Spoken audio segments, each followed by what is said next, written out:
Ciao Rangers!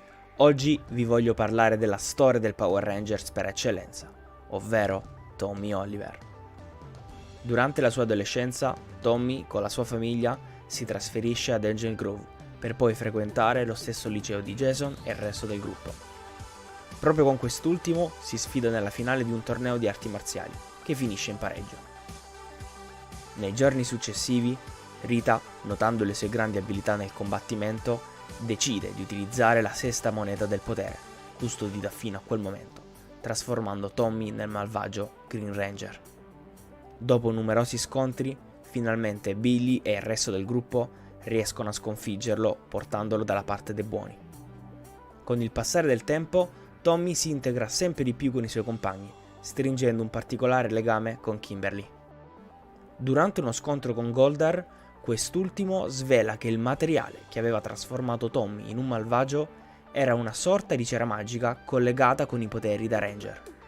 Trasformando la cera in una candela verde, Rita si era assicurata che nel momento in cui la candela si fosse consumata, anche i poteri di Tommy avrebbero cessato di esistere e sarebbe stato possibile rivendicarli per sempre. A questo punto, Tommy consegna la sua moneta a Jason per impedire a Rita di attingere ai suoi poteri. Questa situazione va avanti fino a quando i Rangers, messi alle strette, richiamano Tommy restituendogli la moneta, ma fornendogli tuttavia dei poteri parziali di breve durata. Un giorno, Tommy, oramai privo di poteri, viene teletrasportato nel centro di comando da Zordon e Alpha. Questi gli rivelano i loro piani per creare un nuovo Ranger sfruttando la luce bianca del bene. Impossibile per le forze oscure controllarlo. Il White Ranger viene dotato di un nuovo Zord, chiamato Tiger Zord, e di una particolare spada chiamata Saba, e viene nominato nuovo leader del gruppo, anche perché da lì a poco Jason avrebbe lasciato il gruppo, insieme a Trini e Zack, per partecipare ad una conferenza sulla pace in Svizzera. Successivamente, con l'arrivo di Rito sulla Terra, il fratello scheletrico di Rita, le cose si complicano particolarmente. Questo, con l'aiuto di un gruppo di mostri, distrugge tutti gli Zord dei Rangers, danneggiando irreparabilmente le monete del potere. Per contrastare questa minaccia, i Power Rangers si affidano all'aiuto di Ninjor, ovvero il creatore dei Power Coins, che dà loro i Ninja Coins e dei nuovi potentissimi Zord. Si susseguono quindi numerose battaglie, fino a quando Lord Zedd e Rita vengono raggiunti dal padre di Rita, Master Will. Dopo i suoi tentativi falliti di sconfiggere i Rangers, egli decide di invertire il tempo, trasformando i Rangers in bambini impotenti, ma grazie all'aiuto degli Alien Rangers e al ritrovamento dello Zeo Crystal, la situazione viene subito ripristinata. Dopo la distruzione del centro di comando per via di Goldar e Rito, i Rangers scoprono che lo Zeo Crystal è rimasto intatto sotto le macerie. Il cristallo li guida nel sottosuolo fino alla Camera del Potere, dove ci sono Zordon e Alpha 5 ad aspettarli. I Mighty Morphin Power Rangers diventano gli Zeo Rangers. Tommy diventa per la prima volta un Red Ranger. Dopo numerose battaglie con il Machine Empire, ad un certo punto compare una nuova minaccia, Divatox. Così Zordon e Alpha, per fronteggiarla, creano dei nuovi poteri ad hoc per i Rangers, ovvero i poteri turbo dotati di nuovi Zord. A Tommy viene assegnato Fulmine Rosso.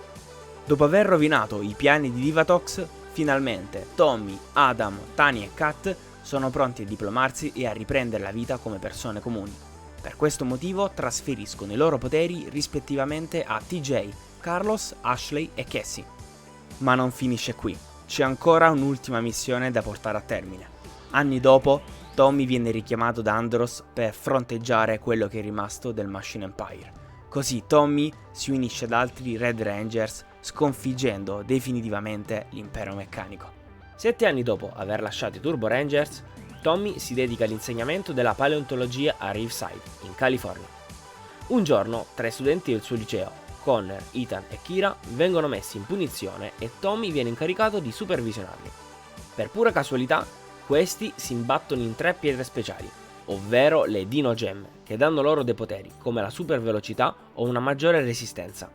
Così, per contrastare Mesoko con i suoi scagnozzi, Tommy recluta i 3 ragazzi consegnandogli Dino Morphers per diventare dei Rangers, sfruttando così appieno la potenza delle gemme.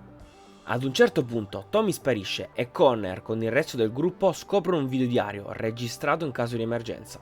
I ragazzi vengono così a conoscenza del passato di Tommy come Ranger e di tutti i team che ci sono stati fino a quel momento. Finalmente riescono a liberarlo e prima di scappare dalla base di Mesogog, il nostro Tommy ruba una Dino Gemma che lo trasformerà nel Black Ranger. Devo necessariamente menzionare la parte in cui Tommy entra in coma e per risvegliarsi deve superare 3 battaglie interne, rispettivamente contro il Red, White e Green Ranger. Dopo numerose battaglie, Mesogog viene finalmente sconfitto. Nella stagione successiva, a fare visita ai Dino Rangers sono i Rangers della SPD che arrivano dal futuro per fermare i piani dell'imperatore Grum. I Dino Rangers, capitanati da Tommy, si uniscono allo scontro riportando la pace sulla Terra. Le avventure Rangers di Tommy Oliver però non finiscono qui, continua con altre storie sui Rangers. Se il video ti è piaciuto lascia un like, commenta ed iscriviti.